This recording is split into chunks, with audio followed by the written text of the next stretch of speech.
Hi, good evening, everyone. Good evening, ma'am. Yeah, so this is the week 8 open session.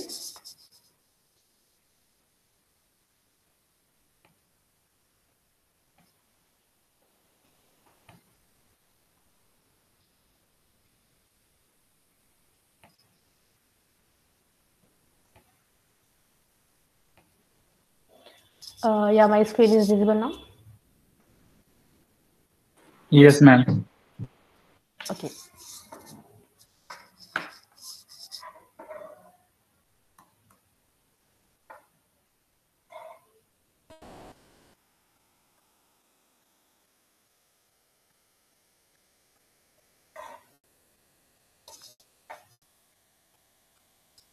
Yeah, so the first topic for the week 8 is moment generating function.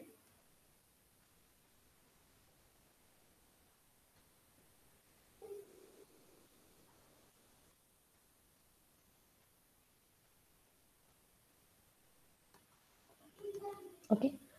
So what is this moment generating function? So let us suppose that x is a random variable.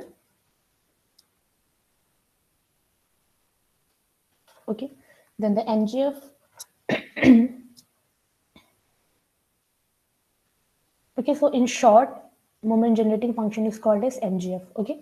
So the MGF of x is denoted as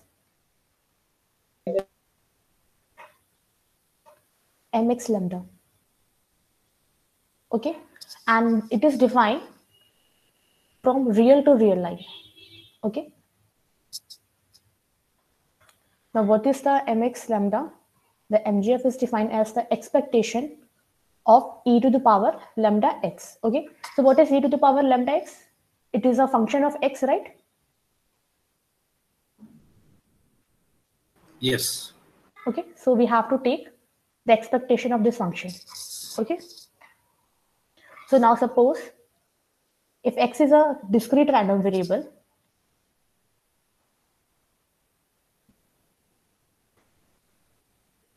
okay, and PMF is with PMF, suppose it is fx. Okay, then how we can write it? Suppose x is taking values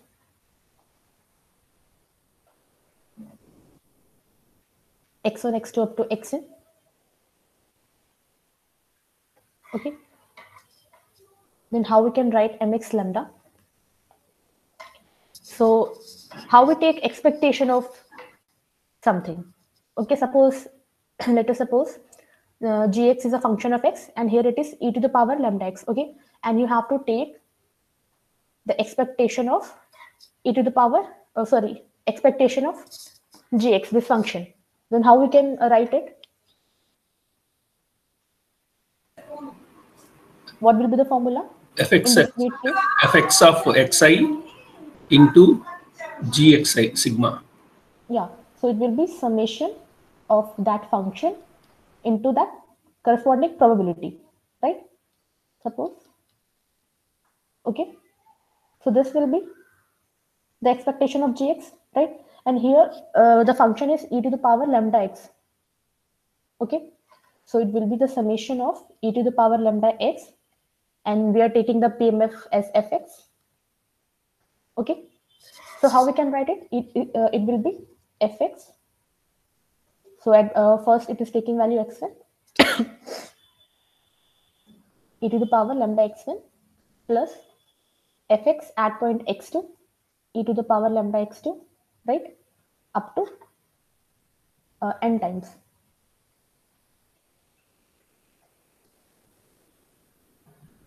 right? Is this clear? Yes, ma'am. Yes, Okay. sir. Now in the next thing, if x is a continuous random variable,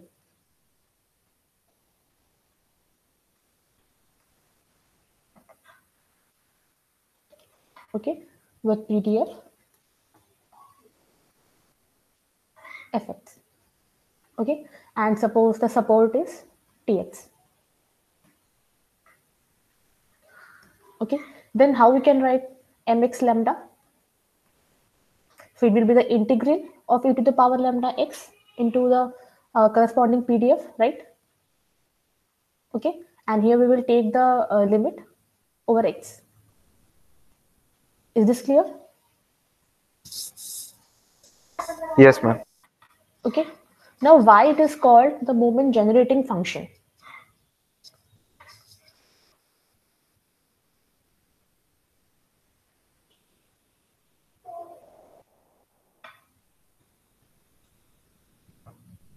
Why it is moment generating function?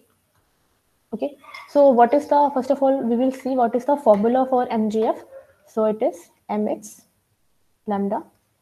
It is the expectation of e to the power lambda x. Okay, and what is the expansion for e to the power x?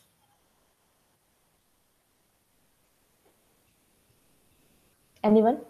1 plus x. 1 plus x by 1 1 factorial plus x by 1 factorial x squared by 2 plus factorial x squared by 2 factorial 2 factorial plus x cube, x cube is so on, 3 right? factorial. So similarly, we can expand here also, right?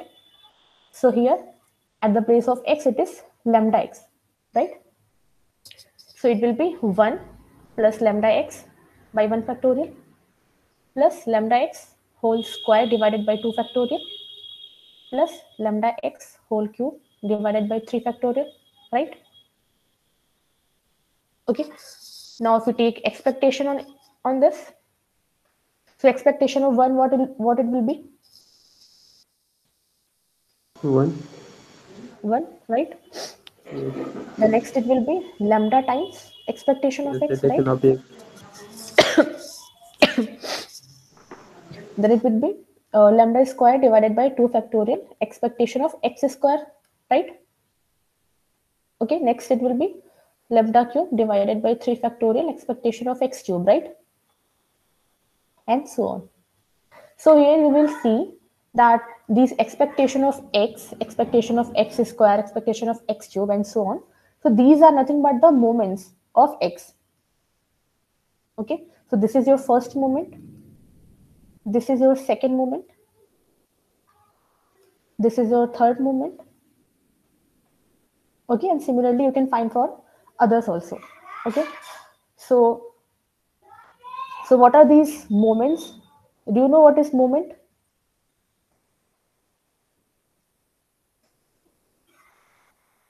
Yes or no? No. Okay, so you have not studied about the moments. So moments are like, there are two kind of moments. First is the raw moment. Okay, and the second one is the central moment. Okay, so like for a raw moment, what we do, we find the moment about a point. It is denoted by like this. Mu and dash will be the expectation of e to the expectation of x to the power n. Okay, so if you put n is equal to 1, it will be expectation of x. Okay, so mu to dash will be expectation of x square. Okay, and central moment we take about the mean. Okay, so the formula for this will be like expectation of x minus x bar to the power n. Okay, so this is a central moment. Okay, so here you can see that your first raw moment is nothing but the mean, right? Expectation of x is mean for x, right?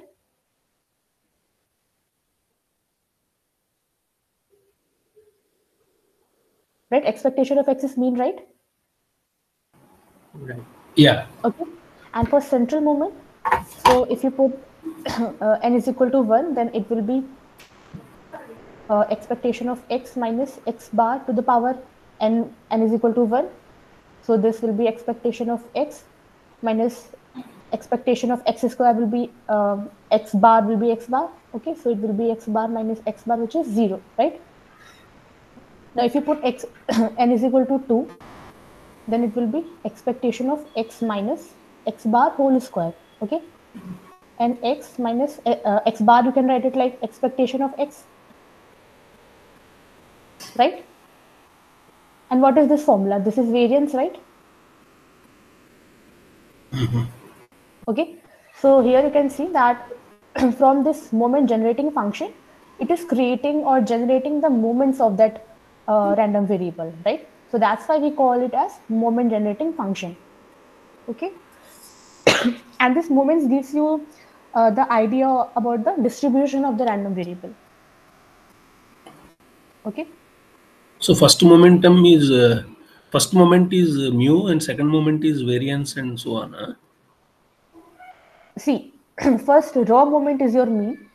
Okay, so this is nothing but you can write it like this also. Mu and dash is expectation of x minus. Generally we take it like it is about a point. Okay, so I am denoting it by a. Okay, and generally when we calculate raw moment we take about origin. Okay, so we take 0 here. That's why it becomes expectation of x to the power n. Okay, so the first raw moment mu1 dash is expectation of x. This is your mean. And your second central moment is your variance. Okay, so here we take about the mean of the distribution, and here we take about a point, but generally we take this point as 0 or origin. Okay, so these are the moments of the distribution. So we define moments like this. This is the formula, and this.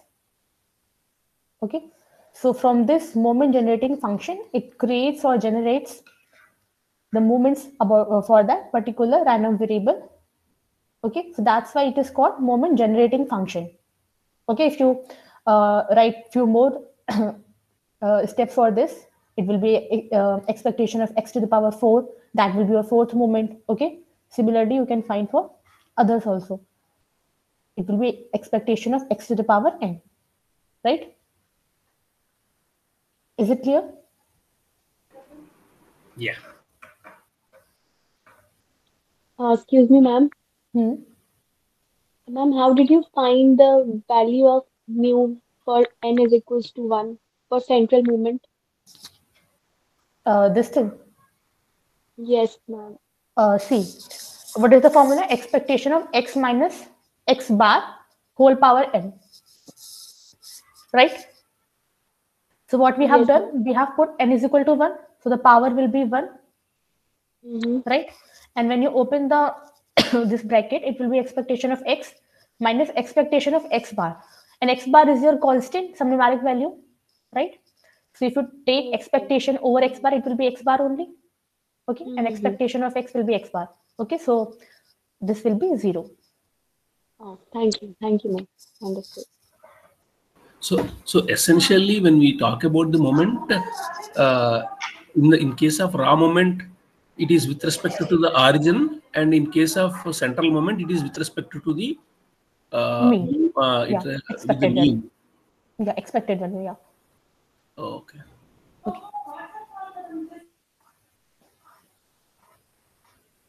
Okay, let's see your example.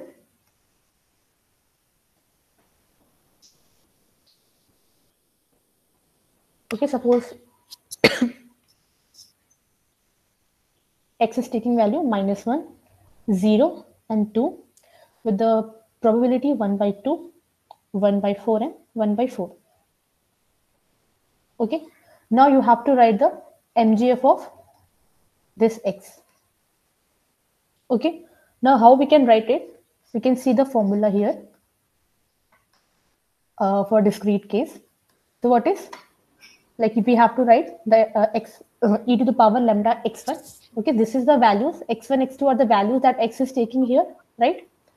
Yeah. Multiplied by the corresponding probability, right? So here, first of all, e to the power lambda and that point that x is taking. So here -1. it is -1, so it will be e to the power minus lambda, right? And the corresponding probability is 1 by 2. Okay. Now the next value it is taking is 0. So e to the power 0, and the probability is 1 by 4. Next is e to the power 2 lambda. You can write lambda also, it will be 0 only. Okay. So e to the power 2 lambda, and the corresponding probability is 1 by 4. right? Yeah. So this will be the MGF for this X. Okay. Is it clear? Yes, ma'am. Yes, ma'am. Yes, ma'am. Yes, ma'am. Okay. Now we can see the next example.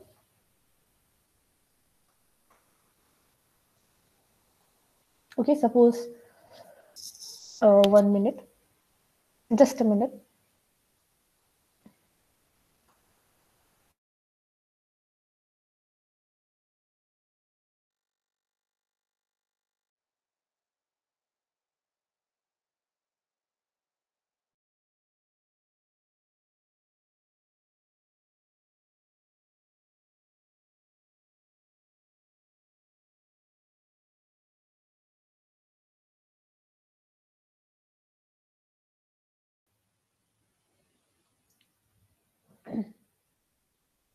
Okay, so you can see that if you are given a distribution of X, okay, then you can find the MGF. Similarly, if you are given the MGF of a distribution, MGF of some random variable X, okay, suppose it is given as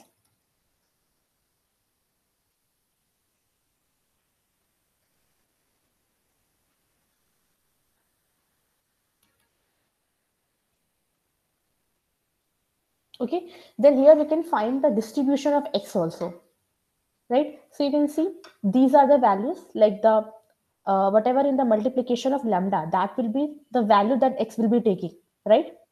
And the corresponding this term will be the probability, right?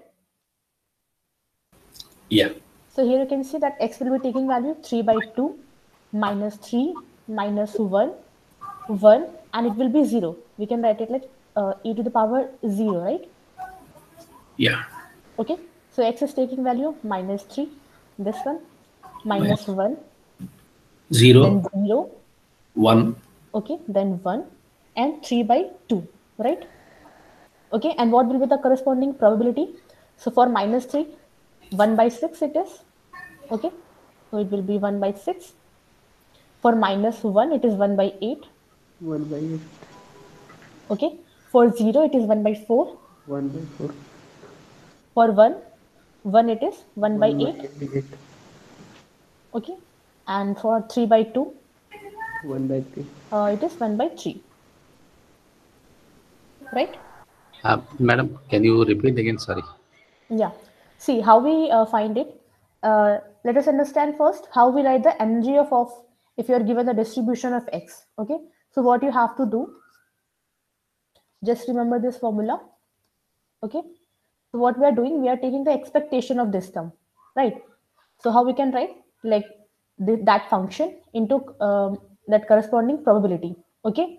And we have to take summation over all the values of X, right? So e to the power lambda into x1. So like the values that X will be taking here. Okay. So you just have to write like e to the power lambda, and you have to multiply by the value that it is taking. Okay. So like it is taking x1, so it will be x1 here. Okay. And then you have to multiply the corresponding probability. Okay. Sure. So similarly, if you are given the MGF, so in the similar way, you can find the distribution of X also. Okay. So in the first example, you can see the values that X is taking is minus 1, 0, and 2. Okay. So e to the power lambda, then you have to e to the power lambda, then you have to multiply by minus 1. Okay. And in this whole term, you have to multiply by the probability. That is 1 by 2 here. Okay. So it will be 1 by 2 e to the power minus lambda. Okay. Sure. And you have to take for the each value that X is taking. So the next will be e to the power lambda into 0, right? And the probability is 1 by 4 Sure. at 0. Okay. Then for 2, it will be e to the power lambda, you have to multiply by 2. Then the whole, then the corresponding probability, which is 1 by 4, right? Sure. Okay. Yeah. So in this way, you write the moment generating function. Now, if you are given moment generating function, how you can identify the distribution of X? Okay. So first you will take, or you will see the values that x is taking. Okay, so e to the power lambda, you can write it like e to the power lambda into 3 by 2, right? Okay, so here you can see that 3 by 2 into lambda. Okay, so 3 by 2 will be the value that x will be taking. Okay, and now in this whole term 1 by 3 is multiplied, so that will be the probability at 3 by 2. Is it clear now? Sure. Probability doesn't add up to 1. 2 by 6 plus half plus 1 by 3. Okay, no problem. Maybe the values is incorrect if it is not 1, but this is the way you find the MGF of x. Okay.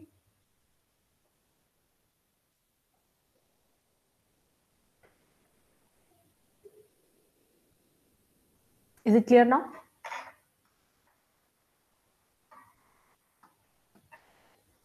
Yes, ma'am. Okay, maybe the values is wrong, one of the values, but this is the method how you find the MGF or the distribution of x if you are given the MGF.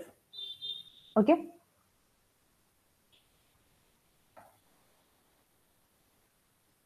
Now suppose if you are given that x is following your normal distribution, okay, with 0 comma sigma square. Now you have to learn this formula, like for the MGF for this normal distribution, it is e to the power lambda square sigma square by 2. Okay, so similarly, like what is the formula? In the similar way, you have to find for that also, but this is a log proof that you don't need to worry about.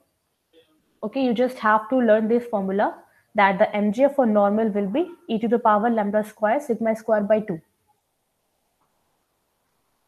Okay, you can solve it at your home. So you have to put the values here in the formula for continuous. Okay, you have to solve the integral. It can be a bit tricky. Okay, and then you will get the MGF for normal distribution. Okay, so this is an important formula that you will use later also in the numericals. Okay, so just remember this formula. Is it clear? Any doubts in this?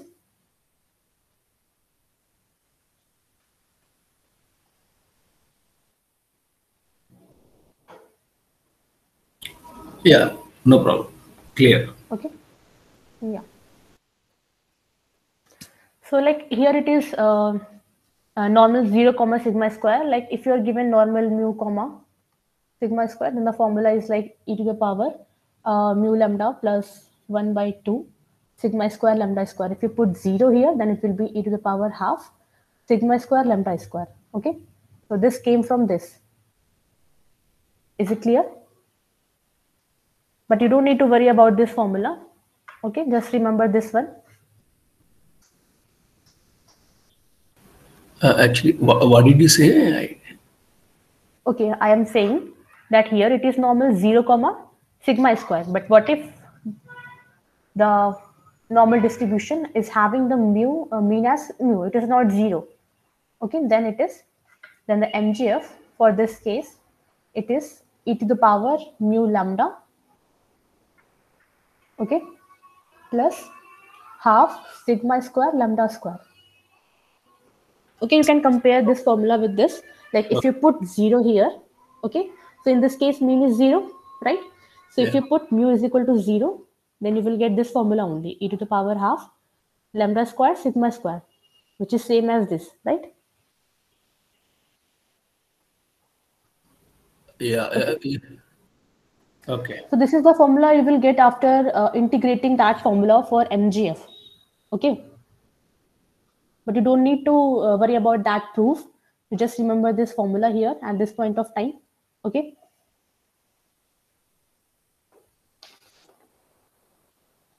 Now, suppose the question is x is following normal 0, 4.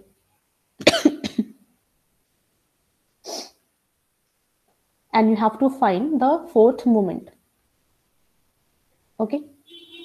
Now, how will you find it? So, see, what is the formula for MGF? It is expectation of e to the power lambda x, right? This is the formula for moment generating function, right? Yeah. Okay, and how we can write it? 1 plus lambda expectation of x plus lambda square divided by 2 factorial expectation of x square plus lambda cube 3 divided by 3 factorial expectation of x cube. Okay, so this thing we have seen earlier, right? This step, is this clear? Yes, ma'am. Okay. Yes, ma'am. Now we have seen that the MGF when x is following the normal 0, sigma square, it is e to the power lambda square sigma square by 2. Okay. So it is e to the power lambda square sigma square by 2. Okay. Now we have to expand this formula by using the e to the power x. Okay. So it will be 1 plus lambda square sigma square by 2 plus lambda square sigma square by 2 whole square divided by 2 factorial. Okay. Then lambda square sigma square by 2 whole cube divided by 3 factorial and so on. Right? I have used the extension of e to the power x here. Right? Is this clear? Any doubt in this? Clear, ma'am. No doubt. Okay. Now we have to compare the terms here. Okay. So further we can write it 1 plus lambda square divided by 2 sigma square. Okay. So 2 we can write it 2 factorial also. Next it will be sigma to the power 4 lambda to the power 4 sigma to the power 4 divided by 2 factorial into 4, right? Okay, and similarly we can open the other steps also.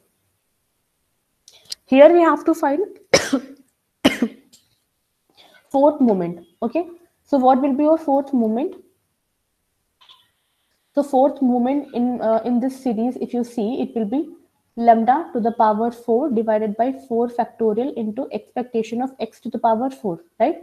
So whatever is the coefficient of lambda to the power 4 divided by 4 factorial, that will be your fourth moment, right? So what we have to do here, we have to see the coefficient of lambda to the power 4 divided by 4 factorial. Okay, now we have to see in this term. So how we can write it? It is lambda to the power 4 divided by, we can write 4 into 2. This is 4 into 2, right? Okay, if you multiply by 3, then it will become 4 factorial, right? Is this clear? Yeah. Yes, ma'am. Okay, so this will be lambda to the power 4 divided by 4 factorial into 3 sigma to the power 4. Now you can see that 3 sigma to the power 4, this is the coefficient of this lambda power 4 divided by 4 factorial. Okay. So your fourth moment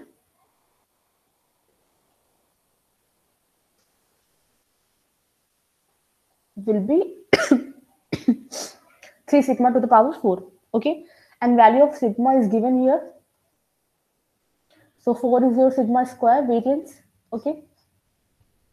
So 3 into sigma square is 4. So it will be 4 square, right? Okay, so it will be 48. Is this clear?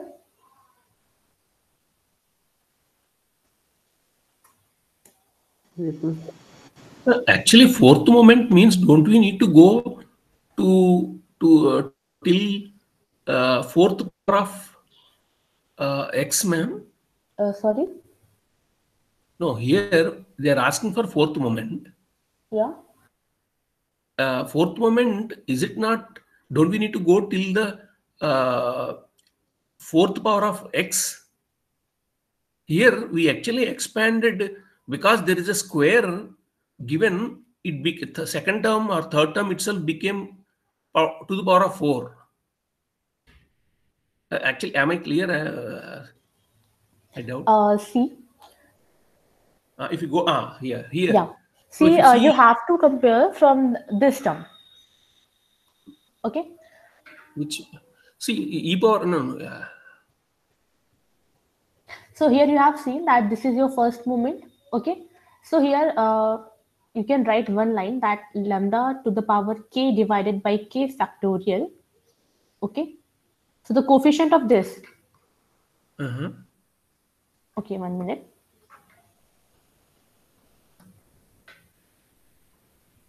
So the coefficient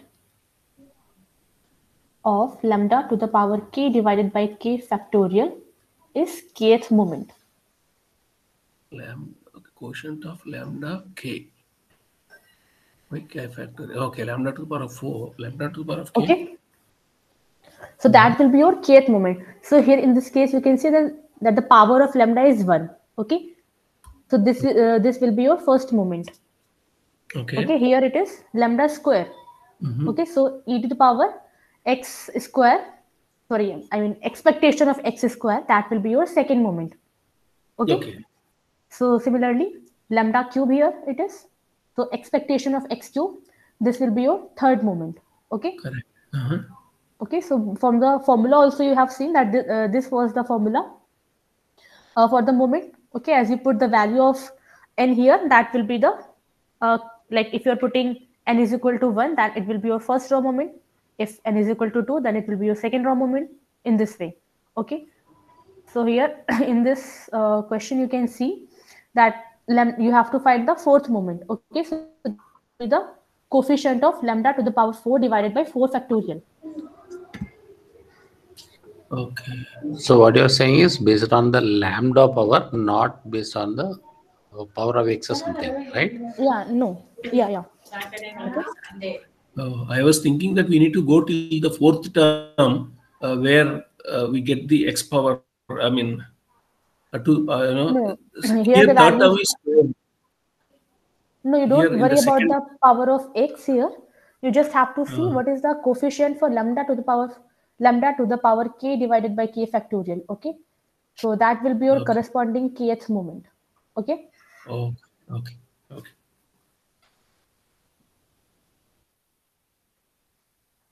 Okay. Similarly, if you have to find. So for this, in this case, we will not have third moment, isn't it? Yeah. So in this case, in this question, you can notice one thing, that all the odd powers are not there in this equation, right? So which means we can say that the coefficient for all the odd power of x, all the odd power of lambda, suppose lambda cube, lambda to the power 5, okay? They're all So zeros. these terms are not here, okay? So we can say that the coefficient for these will be 0, okay? Zero. So that moments will be 0 here, okay?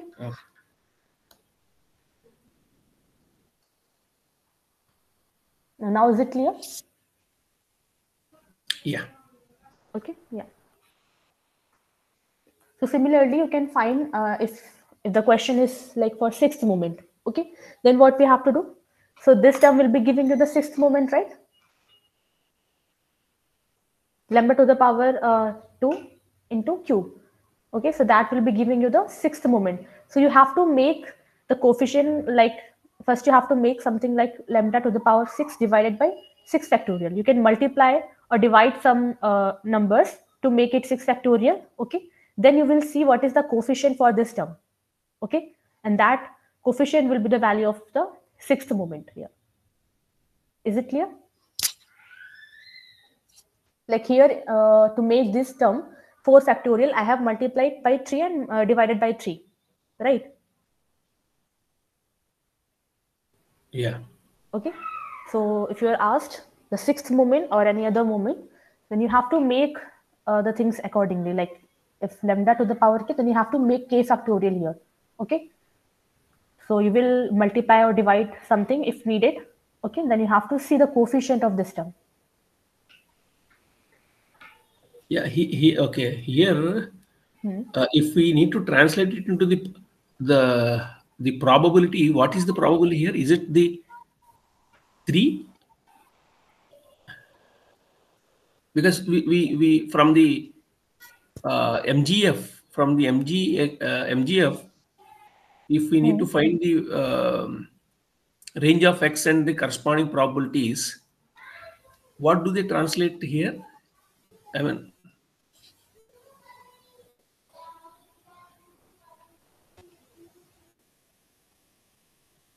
is my question So clear? you're asking about the probability here. Yeah, actually, So you can see that this is the in the previous like example, you explained writing the MGF, and if MGF is given, identifying the range of x and the corresponding probabilities, right? yeah. Like that, for this function, if we need to find out what is the range of x and the corresponding probabilities, how do we identify? I mean, just can you See, explain? this is the case of like continuous variable. Oh, okay. Okay, and for continuous, probability at point is 0.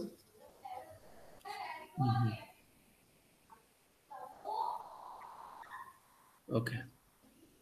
Okay, so for discrete, you can see in this way. Okay, so here the MGF is given like e to the power 3 lambda by 2. Okay, so but here it is not e to the power lambda, it is a different like form of it. Right? If the MGF is kind of like this, e to the power lambda something, then you can find the corresponding value of x and the probability. But here you can see that it is the different form of it. Yeah, there is no e power lambda itself. Yeah. Okay, so here you can find the moments directly. Okay. Yeah, in fact, actually, we found this entire expression from e power lambda square rho square by 2 only. Yeah, but that is the expansion of this. Okay. Yeah, that's what I'm saying. We derived this. We got this entire all these 4-5 terms from that e power lambda square rho square by 2 only. So we'll not have the Yeah, same. but from this term you cannot find the probability and the points. From this we can find probability and what did you say? No, I am saying that from this form you cannot find the probability something as you find in the discrete case. Okay, Correct. Here we can find the moments for the distribution of x. Okay.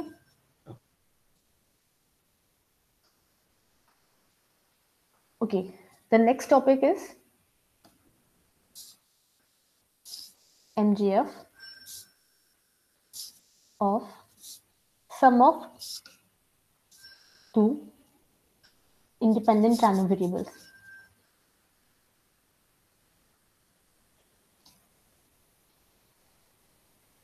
Okay. So suppose we are given two random variables x1, x2, okay, that are IID and following some distribution. Okay. Now we are saying that y is x1 plus x2, okay, which is the sum of these two random variables. Okay. Now, according to the formula, how we can find the MGF of y here? So it will be e to the power lambda y, right? Okay. Is this clear?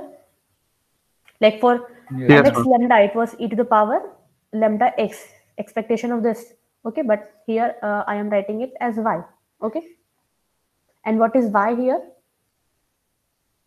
Y is x1 plus x1 x2. plus x2. Okay. So now we can write it e to the power lambda x1 into e to the power lambda x2, right? Is this clear? Yes, ma'am. Yes, ma'am. Okay. Now here we are given that these two random variables are independent of each other. Okay, so x1 and x2 are independent. Okay, so we can write it like this also: expectation of e to the power lambda x1 into expectation of e to the power lambda x1 and e to the power lambda x2. Right? Is this clear? Yes, ma'am. Okay. Yes. So now we can see that what is this term? This is nothing but the mgf of x1. We can write it like this also Yeah. from the formula, and this is mx2 lambda, right? Correct. Okay. So here you can see that my lambda mgf for y. So y is what? Y is the summation of these two random variables which are independent of each other. So this is nothing but the product of their individual moment generating functions, right? So we can write that mgf of sum of okay, so here we are taking the case of two random variables. Okay, and you can generalize it for n terms also. Okay, so if you're given like n random variables which are independent of each other, okay, so you have like you have to write the value x1 plus x2 plus x3 up to xn. Okay, and similarly it will be equal to the product of their individual mgf, right? So we can write that the mgf of sum of independent random variables is the product of their individual mgf, right? Is this clear? Any Yes, doubt? ma'am. Okay, so this is the result that you can directly use for your numericals. Okay,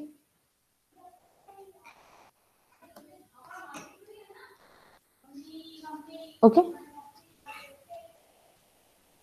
now let's see example.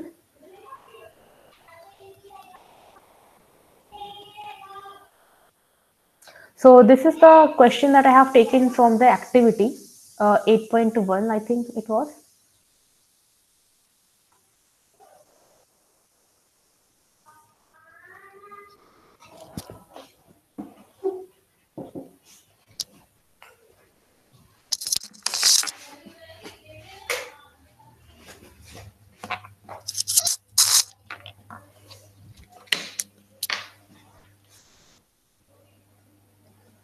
Okay, so the question is like,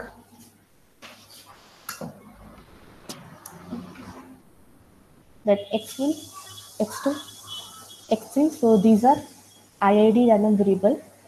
Okay,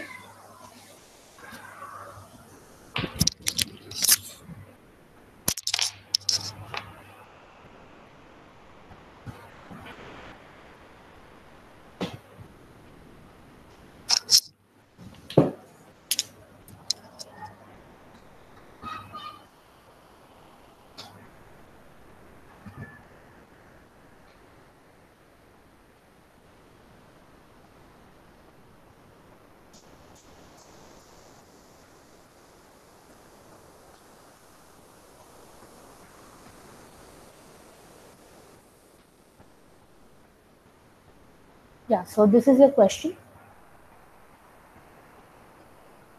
So here we are given three random variables, x1, x2, and x3, okay, that are IID. You know IID? Identically yet independent, right? And they are following Yes. uniform distribution -1, 1. Okay, this is discrete. Okay, and the y is defined as a sum of these x1, x2, and x3. Now we have to find the distribution of y here. Okay, now we can use the properties that we have learned here. Okay, so first of all, let's see.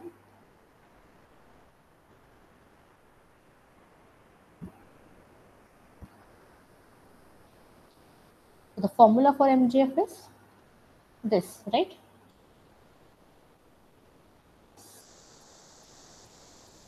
Okay. Now, if we find the MGF for x1,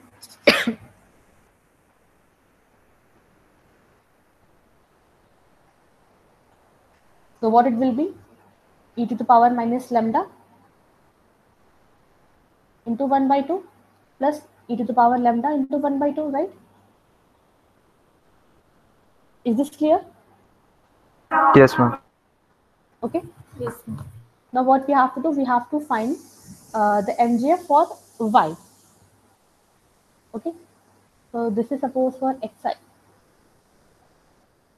So we can directly use this result here. Okay. So here all the three random variables are independent of each other. Okay. So we can directly write it like this: e to the power minus lambda plus e to the power lambda divided by 2 whole power 3, right? Like we are multiplying this term for 3 times because we are having 3 independent random variables, right? Now just try to Can you open see this that cube. concept again, please? Yeah, sure. See, first of all, we find the MGF for x1 or x2 or x3. Okay, it will be e to the power minus lambda.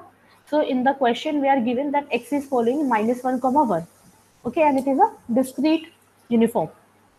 So the probability for each term will be 1 by 2, right? Sure, sure. Okay, so x is taking value minus 1 and 1. Okay, so e to the power lambda into minus 1, right?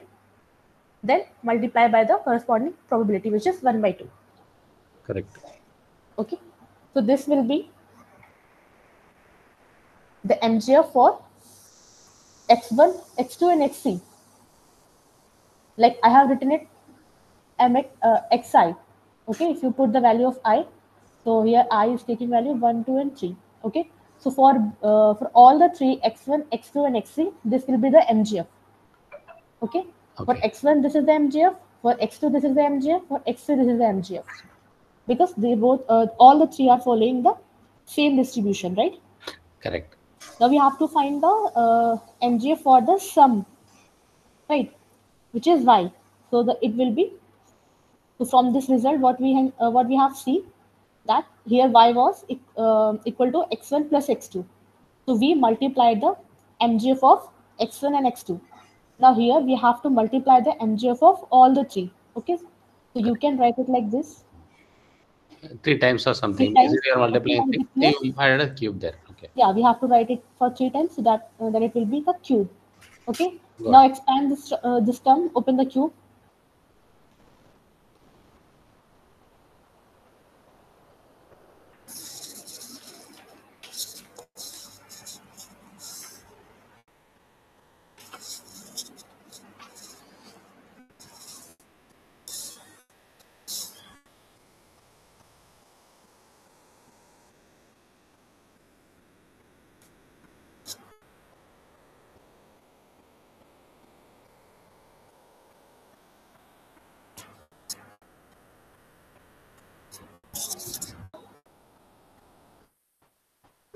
So we can use the formula of a plus b whole cube, right? So if you open the cube, it will be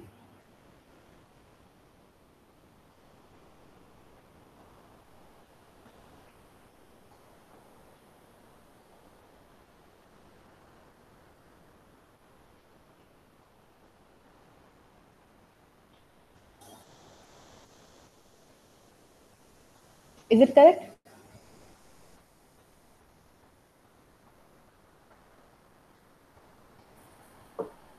Yes, ma'am. Yes, ma'am. This is correct, right? Okay. Now here we can see that what value x is taking and what are the corresponding probabilities.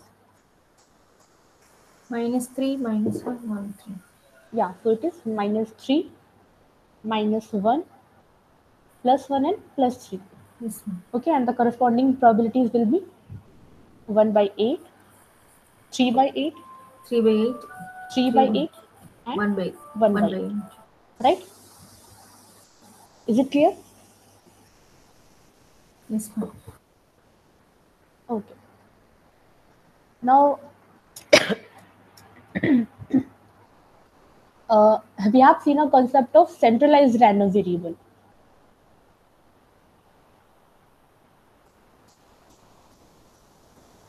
Okay. So what is the centralized random variable? What we do, like suppose x is taking values x1, x2 up to xn. Okay. And to make it centralized, okay, so the centralized x is nothing but what we do, we subtract the mean from each values of x. Okay, so it will be x1 minus, suppose mu is the mean, so it will be x1 minus mu, then x2 minus mu, okay, and up to xn minus mu, right? So suppose x is following uniform 1, 2, 3. Okay, then what will be the centralized x? So you have to compute the mean of these three. Okay, then you have to subtract the mean from each 1, 2, and 3. -1, 0, 1. Okay, so centralized x will be taking the values -1, 0, and 1, right? So these will be the values that centralized random variable x will be taking. Okay, and the mean for centralized x, mean of centralized x will be equal to 0, right? Okay, is this clear? Yeah. Okay. Sorry, what is mean for centralized x? Sorry, can you say again that last statement? See, so suppose this is your random variable x, okay, and it is taking some values. So what we do to make it centralized, we just subtract the mean, okay, from each value of that x is taking. Sure. Okay, so like in this way, we are making our distribution around the 0. So here the mean of the centralized x will be 0. Okay, so you can see the distribution of x around the 0, right? Got it. Got it. Yeah. Sure. Yeah. Thank Okay. Now the next is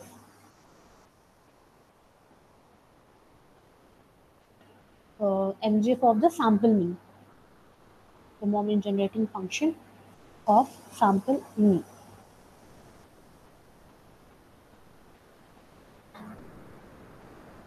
Okay, so suppose the sample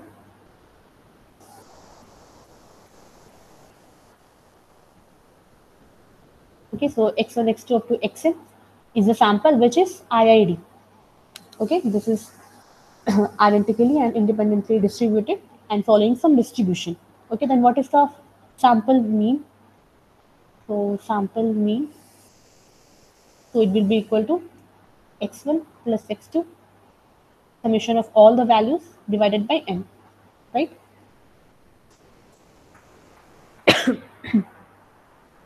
Okay, now we have to find the MGF of it. It is we can write mx bar lambda.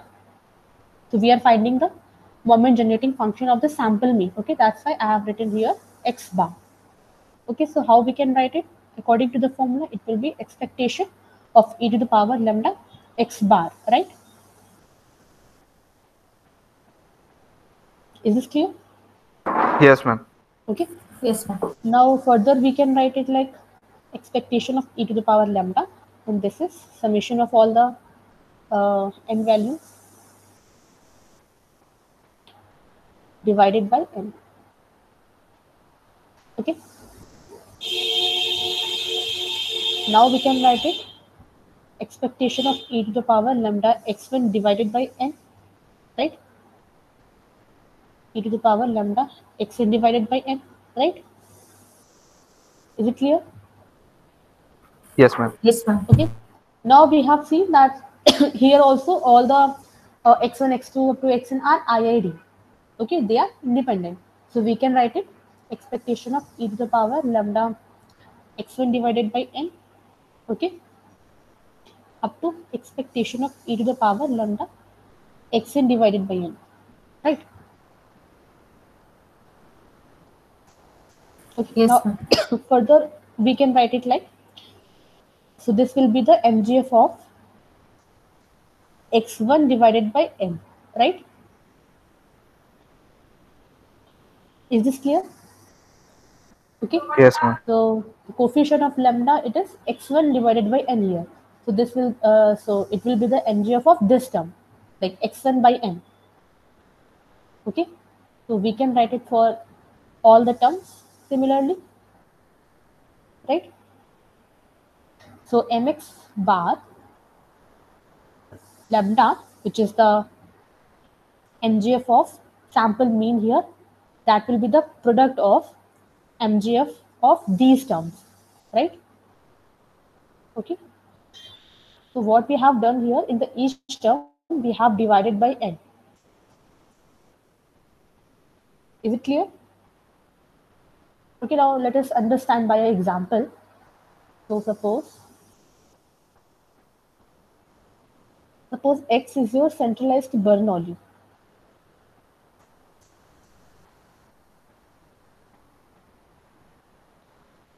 With parameter P 1 by 2. Okay. Okay, so if X is following the Bernoulli 1 by 2 distribution, what values does X takes? If it is not centralized,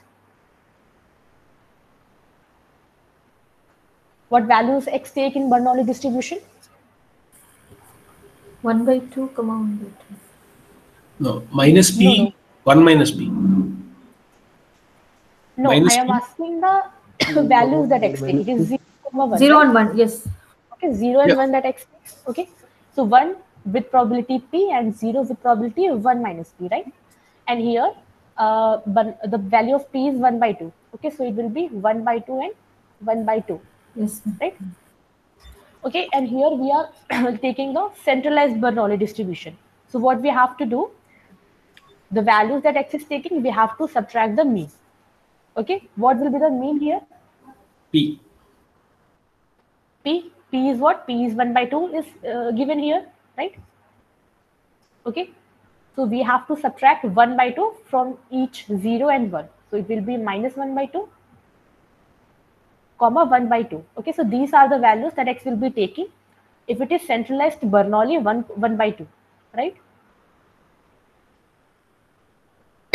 Yes, ma'am.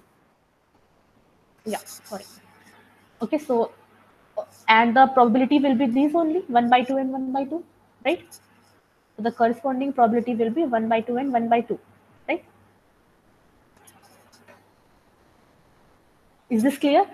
Like how we Yes, make? ma'am. Okay. Now what we do, we just take a variable x by n. Okay. So x is taking value minus 1 by 2 and 1 by 2. And if we are dividing by n, then it will be taking value minus 1 by 2n, comma 1 by 2n, right? Yes, ma'am. Okay. Now, if in this case, we have to take the mgf of x bar. Okay. Now, how we can write it? So for this case, if you have to write mgf of this,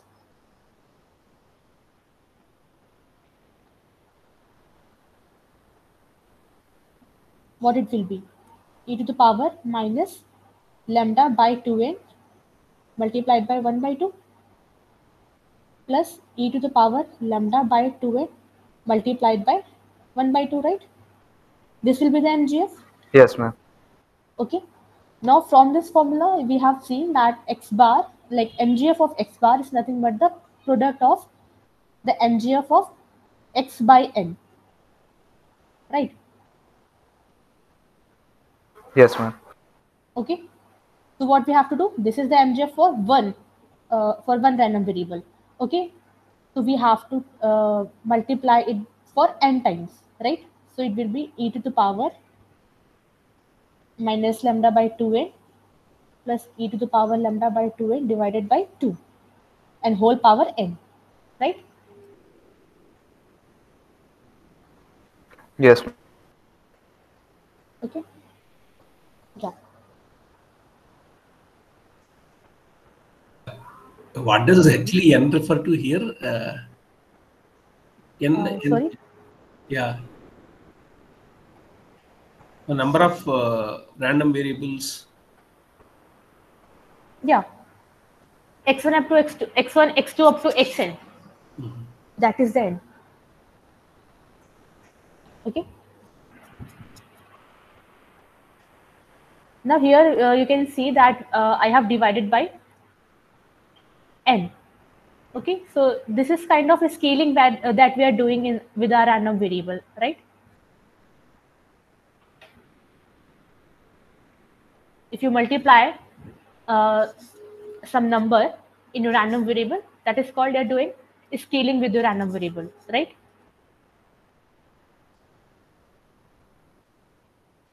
Yes, Is this ma'am. clear? Okay. So now suppose if you are multiplying by 1 by root n. Okay, so what it will be? So here I have divided by n. Now if I divide by x divided by root n, okay, so it will be minus 1 divided by 2 under root n, comma 1 divided by 2 root n. Yes? Yes, ma'am. Okay. Now suppose if your y is defined as x1 up to xn divided by root n, okay, then the MGF for y, okay, so it will be e to the power minus lambda divided by 2 root n plus e to the power lambda divided by 2 root n divided by 2 whole power n, right? Is this clear? Okay, so here I have divided 1 by, divided by n, and here I have divided by root n. Okay, and the similar formula I have used here. Is this clear? Yes, ma'am. Maybe the Okay. root n portion. Give me a second. Sorry, The this thing. root n division, yeah. Can you? Okay, okay. So the value that x was taking was minus 1 by 2 and 1 by 2. Okay, Correct. I just multiply it by 1 by root n, or divide it by root n, you can say. Okay. Okay, so it will be minus 1 by 2 root n. Sure. As Ma'am, I stated here. what is the use of x 0 to 1 here? Burman is PP. This. Sorry. Ma'am, x 0 to 1, Burman is P and PA. What is the use of this in this question? X 0 to 1. X 0 to 1, this thing. Yes.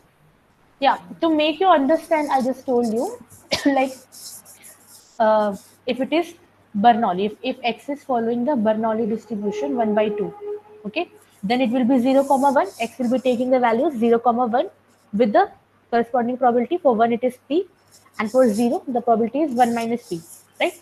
And here the value of p is 1 by 2. Okay, so this is the formula, like this is the values that x will be taking when x is the Bernoulli distribution. But here we are taking the example of centralized Bernoulli.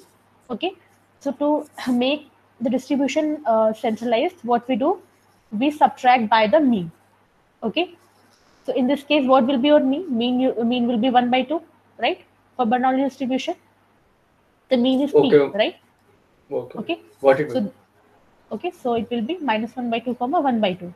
2. Yes, ma'am. Okay, What? yeah. So now here a result, a theorem comes. Okay, so is this clear? Like how I have divided it by n and root n something. Yes, ma'am. Okay, now here the centrum limit theorem comes. Okay, and under that you will see that this MGF tends to be e to the power lambda square sigma square by 2. Okay, so this is your central limit theorem.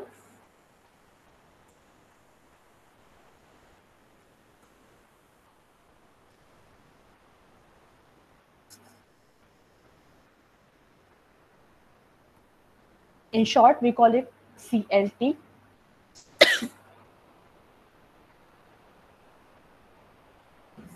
Okay, so in CLT, what it is, it says that if you have, let x1, x2 up to xn, okay, if they are IID random variable, okay, and following some distribution with expectation of x being 0, okay, and variance of x, it is sigma square, then if y is equal to x1 plus x2 plus xn divided by under root n, okay, then the MGF for y, it is e to the power lambda square sigma square by 2, which is the MGF for normal distribution, right? Okay, which is the MGF of normal distribution.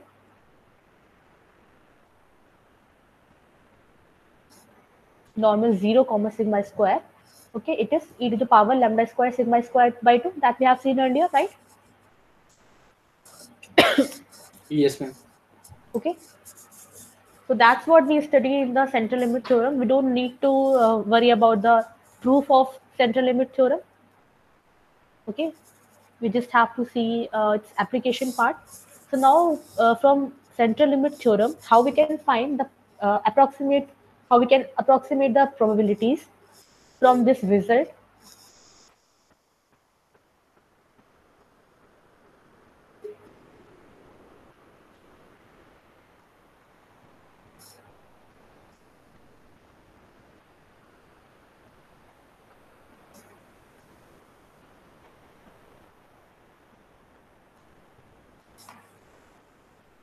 So it is nothing but like x1, x2 up to xn. Okay, they are IID x. Okay, and here it was like mean was 0, but in case the mean is not 0, okay, you are given an IID random variables and they are having some mean. Okay, so let mu, okay, which is the mean of xi, okay, and the variance sigma square, okay, and the random variable y is defined as sum of these independent random variables. Okay, so y is x1 plus x2 up to xn. Okay, and now you have to find the MGF of y.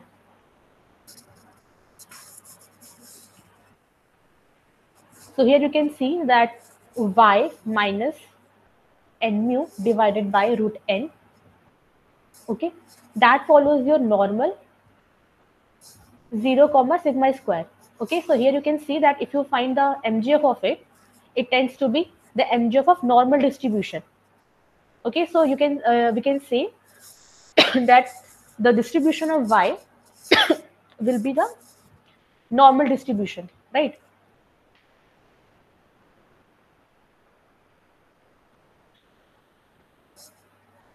Is it clear? Ma'am, Yes.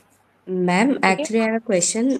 If y is equals to the mean of the x, if that is the denominator of this y will be n, then what will be happen? Then we can apply CLT, or we have to divide by root n to apply it.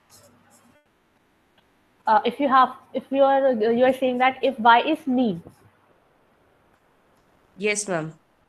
Okay, so we will see its application also, like if you have to find the probabilities for the mean, how we can use it.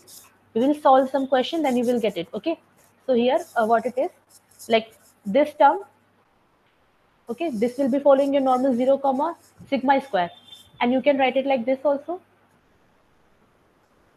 root n sigma, then it will be following the normal distribution, standard normal distribution. Okay, so whatever what we do to make a normal distribution standardized, we subtract the mean and divide by the variance, right? Sorry, divide by the standard deviation. Okay, then it becomes the standard normal. Okay, so similarly same thing we have done here, we have normalized it. Okay,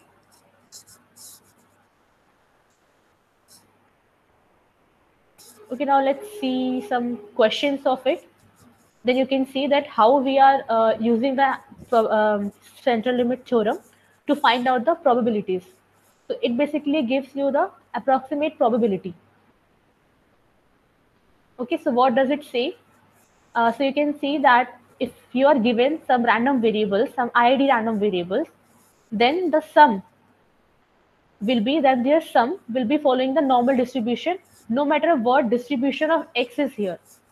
Okay, but their sum will be following the normal distribution. Okay, now let's see a question. You can take a question of CLT.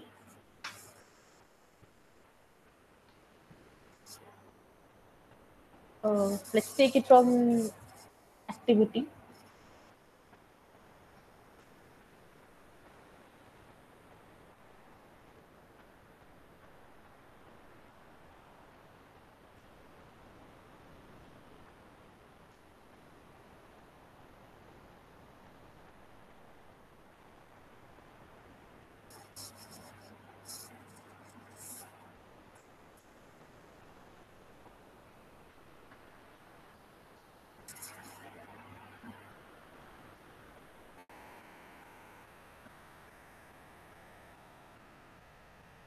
Yeah, so the first question is like the average of a coffee machine is 5 years with a standard deviation of 1 year, assuming that lives of these machines follow approximately a normal distribution.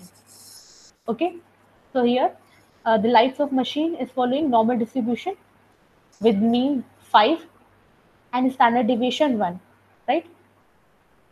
And the question which is asked is the find the probability that mean life of the random sample of 16 such machines fall between 4.6 and 5.4 years. Okay. So here you can use the central limit theorem to find the approximate value of this probability. Okay. Now here what we are given in this question. So it is a question from activity 8.2, right?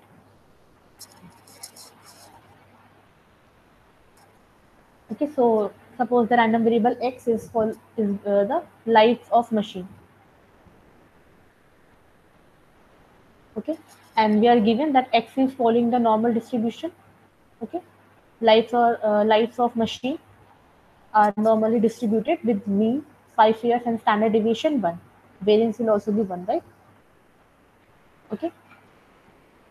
Then we have to find the probability that mean life of a random sample of 16 such machines fall in this range. Okay.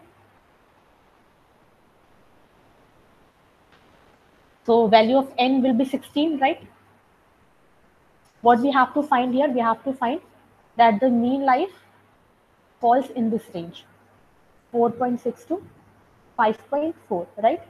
We have to find this probability. Is this clear till this point? Any doubt? Yes. Okay. So we are given this thing. Now we have to use central limit theorem to find this probability. Okay. So how we can write this term? So x bar is nothing but the x1 plus x2 up to xn divided by n, right? We can write it like this also. Okay. Now 4.6 into n. Okay. So x1 plus x2 plus up to xn, we can write it like s, summation of it. Okay. So in the central limit theorem, what we study that y was the summation of your random variables, right? Okay. So I have written it like this. And what is the value of n here? So n is 16, right? Yes, ma'am. So if you multiply it by 16, then it will be 73.6 and it will be 86.4, right? Yes, ma'am. Okay, now here we can use the central limit theorem. So what does it say? that if you are given some random variables and and the y is the summation of it, okay, then y will be following the normal distribution, standard normal distribution. Okay, what is like y minus, you have to centralize it first. Okay, you have to uh, subtract the mean and divide by the standard deviation. Okay, so you can find the mean and standard deviation here also. Like if you find the mean of y, what it will be? So it will be expectation of x1 plus x2 up to xn, right? Okay, and for each xi, the value of mean is mu. So you have to add it up to n times. So it will be n mu, right? Is this Yes, clear? ma'am. Okay. Yes, ma'am. And how will you find the variance of y? It will be the summation variance of summation of this x1 x2 up to xn, right? Okay. Okay, and the variance for x1 for all the xi's are sigma square, so it will be n sigma square, right? Okay, so the standard deviation of y will be root n sigma. Is this clear? Yes, ma'am. Okay, so now we have to convert this y, or I have written it s, you can use any variable. Okay, so this term will be following the normal distribution with like standard normal distribution, right? So what we do here, we just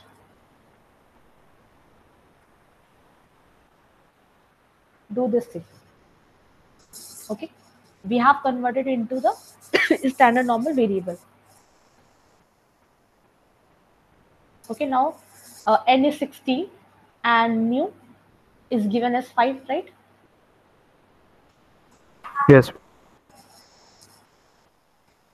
Divided by root n will be 4, sigma is 1.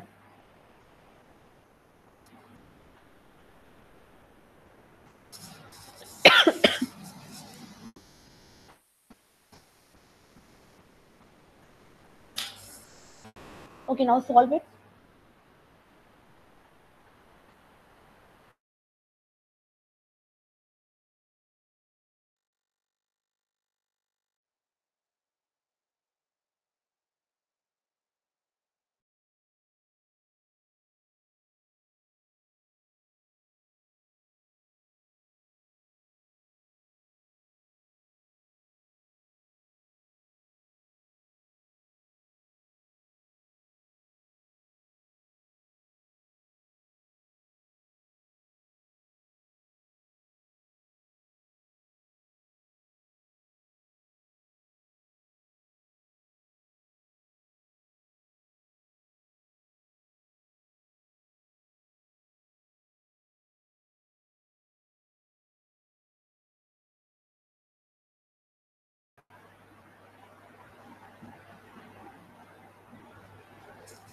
Okay, so what will be this value?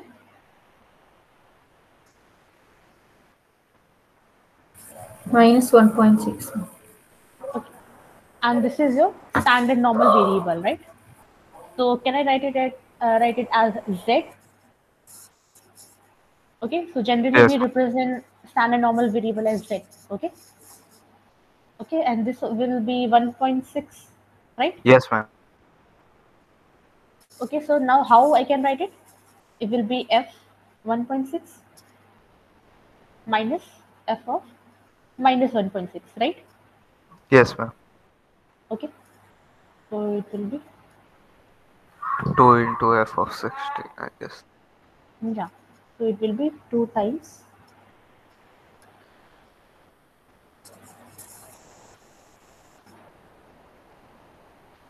now in the question we are given these values. Okay, so here we are given that fz at 1.6 is 0.9452. Okay, so we can put this value here, 0.9452. Okay, so it will be, right? So this will be your answer. Now we can Yes, check our ma'am. answer also.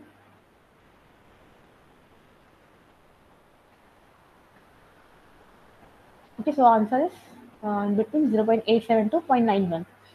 Okay, Yeah, it now, is in range. okay, it is in the range. Okay, so in this way we can use the central limit theorem. Okay, so similarly you can solve the other questions also.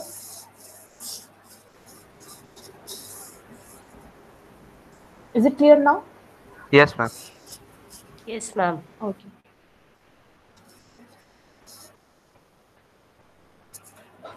Maybe general question from the questions. How do you figure out it's we have to use a central limit theorem?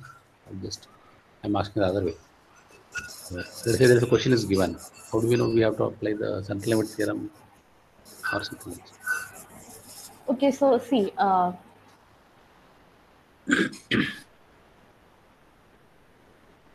like what central limit theorem gives you.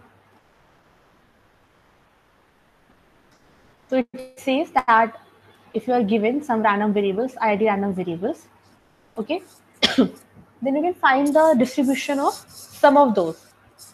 Okay, Sure. so that will be following your normal distribution. Right. Okay, and calculating the probabilities for normal distribution is very easy because we already have that table which gives us the probability. Right. Okay, so we can use that method. Sure. So here in this question, what we have to find, we have to use the mean. Okay, and mean is nothing but the summation of all the random variables. Okay, so we can do some manipulations and we can use the central limit theorem to find the probabilities, right? Yes. Okay. Yeah. Thank you. Yeah. So the next thing is,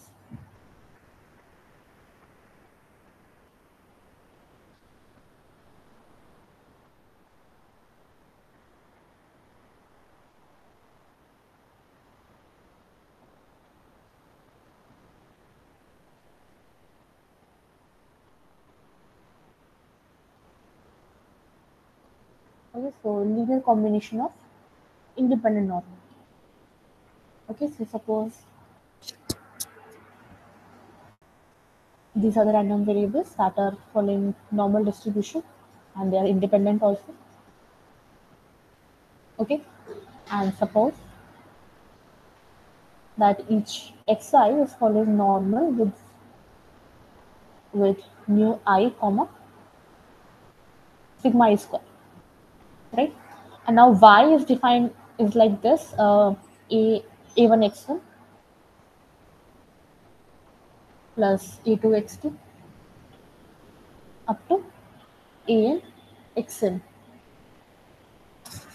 Okay. So this is another random variable which is defined in this way. So this is nothing but the linear combination of x1, x2 up to xn, right?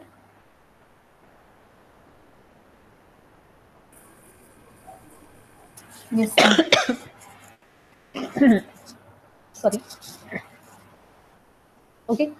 So here y also will be following the normal distribution with mean mu and weight sigma square. And what is mu and sigma square here? So mu is the expectation of y. How you can find it? It will be the expectation of this term, right? a1 x1 plus a2 x2 up to an xn. Okay, so it will be a1, and for xi the mu is mu I. Okay, so it will be mu 1. For x2 it will be mu 2, and for xn it will be mu n, right? Similarly, you can find the variance also. So it will be a1 square sigma 1 square plus a2 square sigma 2 square, right? Plus an square sigma n square. Okay, so we can conclude that the linear combination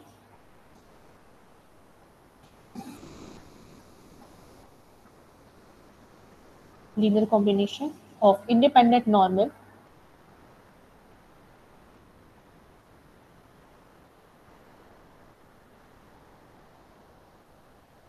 is also normal, right? Is this clear? Any doubt in this?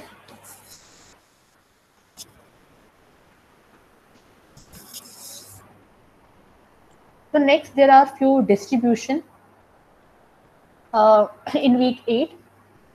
We don't have to go into the deep of that distribution, but we will study a few relations between them.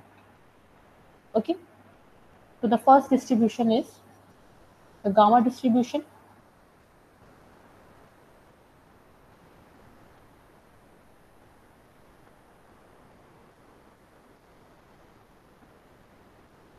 You must have studied about the Poisson distribution, binomial distribution, normal distribution.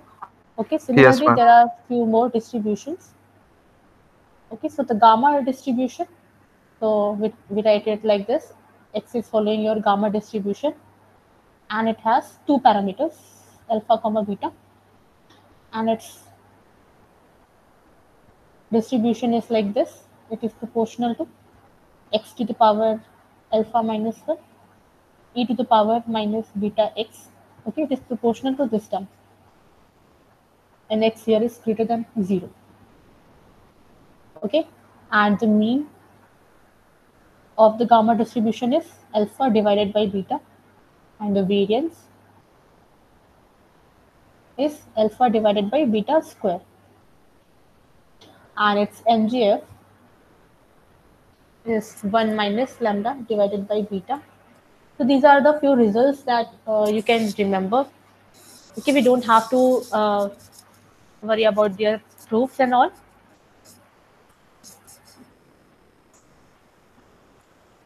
So one result.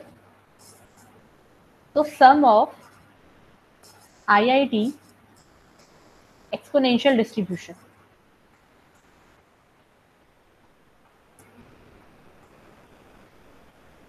Okay, suppose with parameter beta. Okay, sum of NIID. Okay, so it is nothing but the gamma distribution with parameter n comma beta. Okay, so we will study few relations between these distribution. So if you are having n random variables which are following exponential distribution with parameter beta, okay, and they are IID random variables, then if you take the sum of it, okay, then the sum will be following the gamma distribution with parameter n comma beta.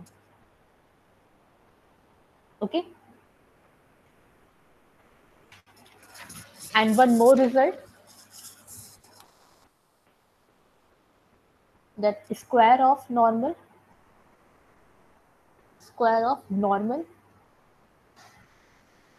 0 comma sigma square, it is also gamma distribution with parameter 1 by 2 comma 1 by 2 sigma square. Okay,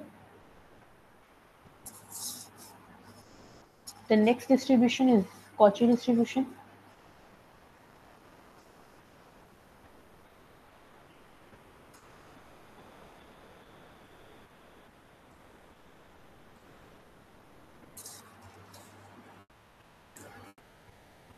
So the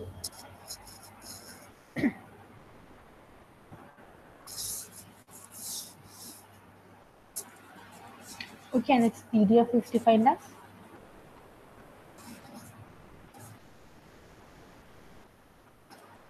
one upon 5 alpha upon alpha square plus x minus theta whole square. Okay, and for Cauchy distribution, mean, variance, and MGF are undefined.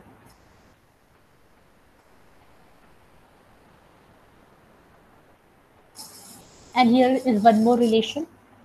So suppose your random variable x and y are IID normal 0 comma sigma square. Okay, then we can directly find the distribution of x given y. Okay, so x given y, this will be following the Cauchy distribution with 0 comma 1 parameter. Okay, so these are a few results that you can directly use.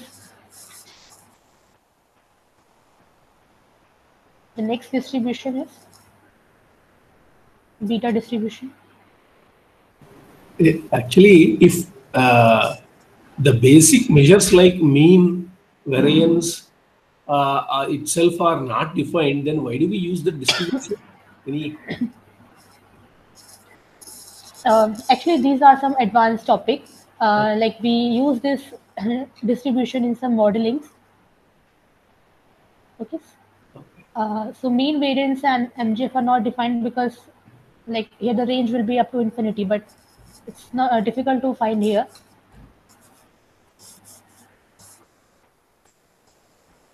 Actually, these are some advanced topics that you will not understand here at this point of moment if you don't know the other things.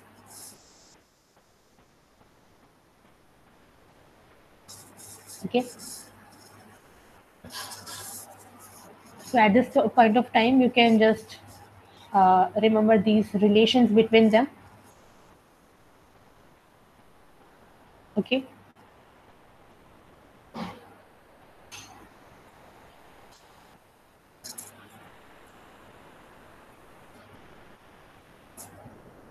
So if X is following the beta distribution and its PDF is defined like this.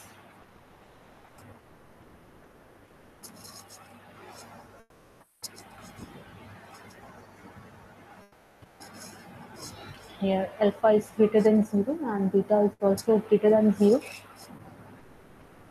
Okay. And its mean is equal to alpha divided by alpha plus beta.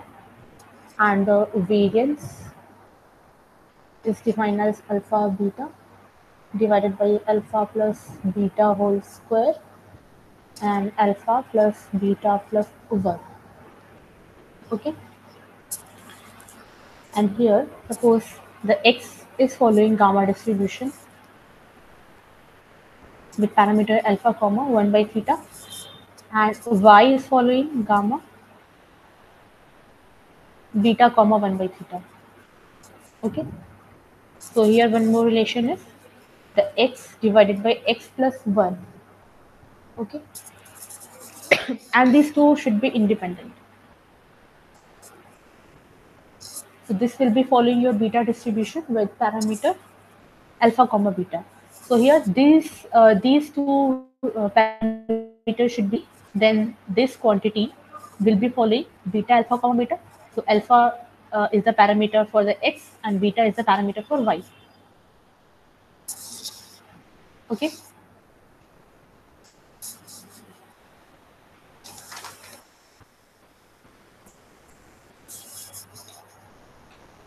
Now one more thing here.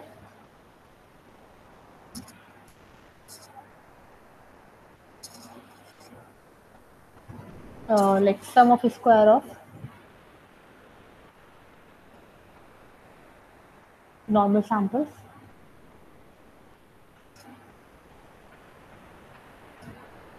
So this actually follows the chi-square distribution.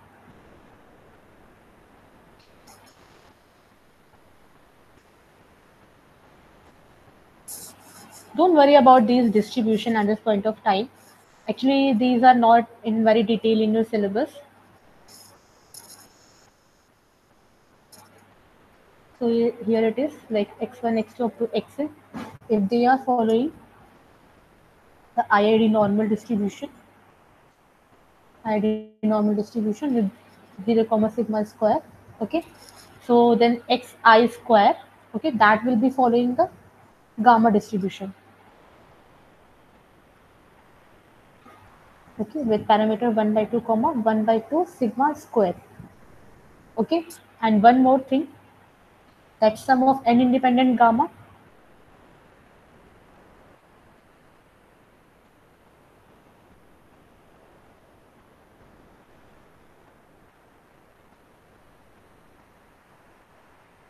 so this is the gamma distribution again, but with parameter n lambda comma beta. Okay, so you can write it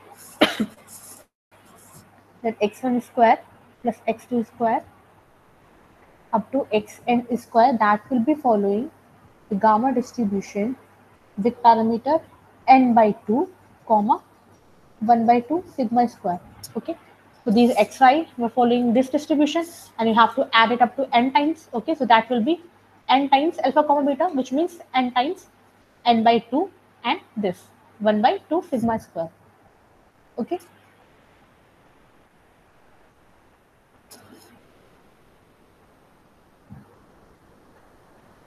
and one more thing is that gamma n by 2 comma 1 by 2 is called chi-square distribution.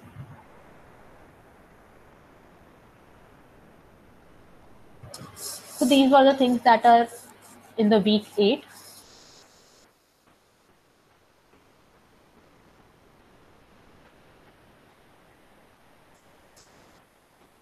If you want to ask something, then you can ask if you have any doubt.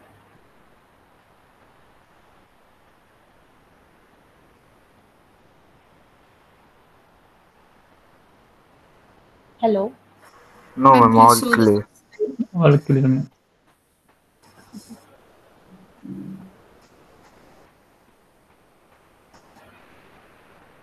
Now try to solve the activity practice assignment questions for week 8. Okay. And tomorrow we will be having the solve with this session.